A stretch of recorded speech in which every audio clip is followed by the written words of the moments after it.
ఆ, నేను ఆల్రెడీ అలసిపోయి ఉన్నాను, కానీ మా ప్రొడ్యూసర్ ఇప్పుడే వచ్చారు. 11 అయిందండి, మీరు కొంచెం మాట్లాడి వెళ్దామని. సో అందరినీ పేరు పైన చెప్పలేమేను. ఒకటి మాత్రం నిజం, నేను బన్నీని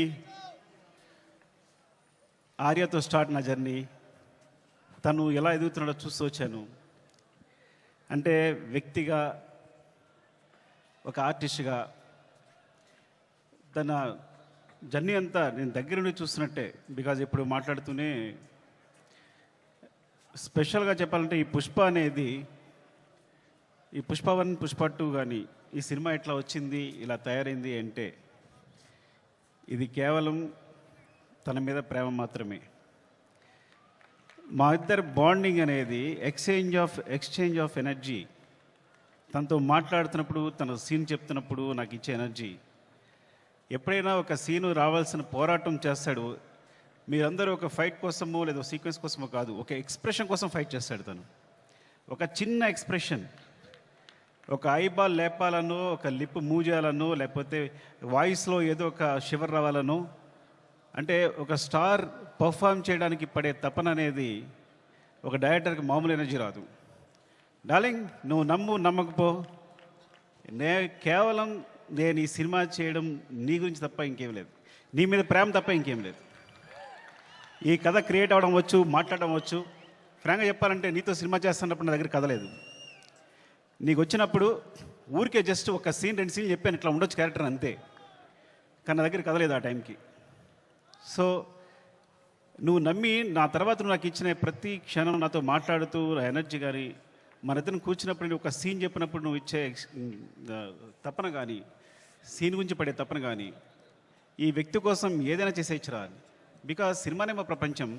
ఆ సినిమాలో ఈ సినిమాని ఒక స్థాయి తీసుకెళ్ళడానికి వ్యక్తి ప్రయత్నిస్తున్నాడు అంటే ప్రతి ఒక్కరికి ఒక ఎనర్జీ వస్తుంది. సెట్లో మొత్తం అందరికీ శ్రీవల్లి చెప్పినట్టు, శ్రీలీల చెప్పినట్టు, లేదా అందరూ నా టెక్నీషియన్స్ చెప్పినట్టు, నా అసిస్టెంట్ చెప్పినట్టు ప్రతి ఒక్కరికి కూడా ఏదైనా, ఇప్పుడు ఫర్ ఎగ్జాంపుల్ అంటే ఒక ప్లాట్ఫామ్ క్రియేట్ చేస్తాడు తను ఈ హైలో. అది మైత్రి మూవీ కేసు అయినా మేమందరైనా సరే ఈ ప్లాట్ఫామ్లో మమ్మల్ని కూర్చోబెడతాడు. ఆ హైట్లోనే మమ్మల్ని చేయాల్సి వస్తుంది. ఈ హైట్లోనే అందరూ, నేను కూడా అక్కడికి ఎక్కి వర్క్ చేయాలి. ఏ ఆర్టిస్ట్ అయినా, ప్రొడ్యూసర్స్ అయినా, టెక్నీషియన్స్ అయినా ఆ హైట్లోకి వెళ్ళి వర్క్ చేయాలి మేమందరం. సో తను ఒక ప్లాట్ఫామ్ అంత హైలో క్రియేట్ చేస్తాడు కాబట్టి మీరు చూసారు కదా, టీజర్లో ఉంటుంది, తను ఎక్కడో నిలబడతాడు చూసారా, అక్కడ మనందరినీ తీసుకెళ్తాడు. అక్కడ తీసుకెళ్ళి అందరినీ కూర్చోబెడతాడు, అక్కడ వర్క్ చేస్తాడు. అలా వర్క్ చేయడం వల్ల వచ్చిన మూవీస్నే Pushpa 1 Pushpa 2. Love you darling is pure my love towards you.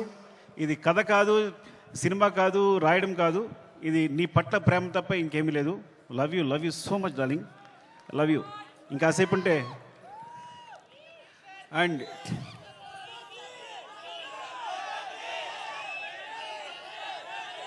Love you.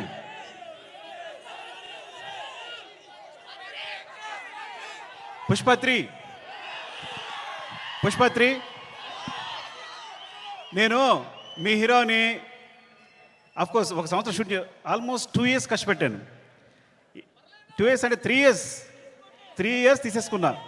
ఒక వ్యక్తి లైఫ్లో 3 సంవత్సరాలు తీస్తానంటే మీరు మీ హీరోని అడగండి, నేను నా ఫ్రెండ్ అడుగుతా తర్వాత నా కోసం మళ్ళీ ఇంకో 3 years ఇవ్వగలే అవకాశం ఉందా అని. Then I will do. Sorry darling, నీ ప్రైమ్ టైం అంతా లాగేసుకున్నాను ఈ రోజున.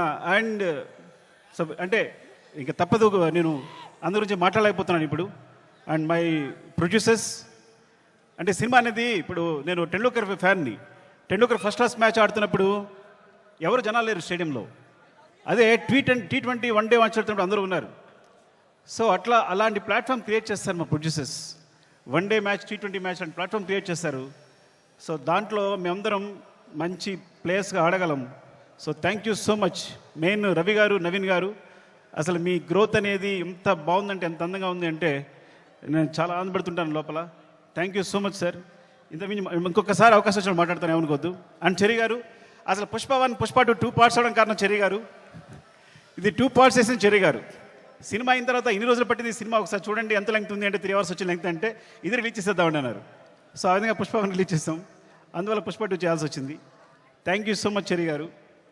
And Deepali, hate and love relationship రోజు మనం గొడవ పడతాం. అండ్ మీరు ప్రతిరోజు మీరు పడ్డ తప్పన సెట్లో. Thank you so much. And కుబా మీరు దిల్ రిబా. ఈ వ్యక్తి మామూలు వ్యక్తి కాదు. Is visual sir. అంటే తన విజన్ అనేది వేరే. నేను తను లేకుండా ఒక్క ఫ్రేమ్ కూడా ఊహించలేను. Thank you so much Kuba. And Srivalli గురించి మాట్లాడాలి కంపల్సరీ. నేను ఎడిట్ చేస్తున్నప్పుడు సినిమా చూసినప్పుడు తను క్లోజ్అప్ చూసి కూర్చుండిపోతున్నాను. తను వెనుకున్నా సరే అంత అంటే ఎంత ఫ్రీక్వెన్సీ మ్యాచ్ అయింది అంటే నేను ఎప్పుడు తన దగ్గర చెప్పక్కర్లేకపోయింది. అంటే తను నేనేం చెప్పినా వెంటనే తను నేను చెప్తుంది వీళ్ళు చేసేస్తుంది అంతే తప్ప మా ఇద్దరు డిస్కషన్ లేదు ఇప్పుడు కూడా. అంత ఫ్రీక్వెన్సీ మ్యాచ్ ఉంది. అంటే ఒక ఒక ఒక క్లోజ్అప్ని ఎప్పుడు నేను ఎన్నిసార్లు ఎంత వెనకాల తను హీరో మాట్లాడుతున్నా కూడా వెనకాల ఉంటూ ఎక్స్ప్రెషన్ ఇస్తుంటే కనుక నా అయ్యేట్ వెళ్ళిపోతుంది. మొన్న గర్ల్ ఫ్రెండ్ టీజర్ చూశాను నేను, రాహుల్ చూపించాడు, అందరినీ క్లోజ్అప్సే. అరే నువ్వు భలే పట్టుకున్నావు ఈ పిల్లల్ని. ఎందుకంటే ఈ చాలా చాలా మంచి ఎక్స్ప్రెషన్స్ ఇవన్నీ కూడా. సో చాలా బాగుంది. గర్ల్ ఫ్రెండ్ టీజర్ చాలా బాగుంది. Thank you Srivalli. నేను ఇంకోసారి మాట్లాడతా సరిగా మాట్లాడిపోతే. Darling love you. Desh Prasad. నేను నా జర్నీ ఎలా ఉంటుందంటే ఎవరైనా నా జీవితంలో వచ్చారంటే అది సాగుతూనే ఉంటుంది.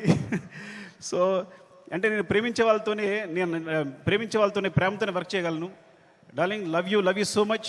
నువ్వు క్లైమాక్స్ ఇచ్చిన బ్యాక్గ్రౌండ్ స్కోర్ ఈజ్ ఆసమ్. నిజంగా సినిమాని ఎక్కడికో తీసుకెళ్ళావు. Thank you so much darling. And Sreeleela, thank you Sreeleela. And అమ్మాయి అమేజింగ్ మూవ్స్. అండ్ నువ్వు ముద్దుగా తెలుగు మాట్లాడుతున్నావు. నువ్వు మెసేజ్ పెడితే అన్ని తెలుగులోనే ఉంటున్నాయి. ఈ కాలంలో ఒక అమ్మాయి తెలుగు మాట్లాడుతుంది ఇంత అందంగా అంటే. And god bless you. నువ్వు చాలా మంచి ఫ్యూచర్ ఉంది. Thank you so much. Dakshayani కోపంగా ఉందా నీకు? ఏం లేదు కదా. ద్రాక్షాయిని చెప్తారు. Thank you so much for being part of this movie. ఇంకా అందరూ సునీల్ గారు అందరికీ చెప్పాలి. అండ్ రామా, మౌనిక, నిన్ను తగలయ్యా నాకేం వేస్తావో తెలియదు, చివరికి మాత్రం అద్భుతం చేస్తావు. ముందు మాత్రం ఏం చెప్పాడు, సరిగా చెప్పాడు అంటాడు. చివరికి సెట్ కంప్లీట్ అయ్యేసరికి మాత్రం మనం షాక్ అయిపోయి చూస్తూ ఉండాలి. అలా జరిగినప్పుడు నేను ముద్దు పెట్టుకుంటూ ఉంటాను తనని. అండ్ ఈ నవీన్, ఎడిటర్ నవీన్, అంటే లాస్ట్ మూమెంట్లో ఇవన్నీ కంటిన్యూస్గా చూస్తూ వీళ్ళందరూ గురించి మాట్లాడాలి. రాజకిషన్ గారు, రసూల్, ఇప్పుడు అందరూ చేసిన వాళ్ళు, అండ్ మా టెక్నీషియన్స్ ముఖ్యంగా. అండ్ కమల్ సార్, నేను చాలా కష్టపడ్డాను. టైం అయిపోయింది. ఓకే అందరూ టైం అయిపోయింది చెప్తున్నారు. మళ్ళీ ఇంకొకసారి మాట్లాడుతుంది అందరి గురించి. Thank you so much. Love you.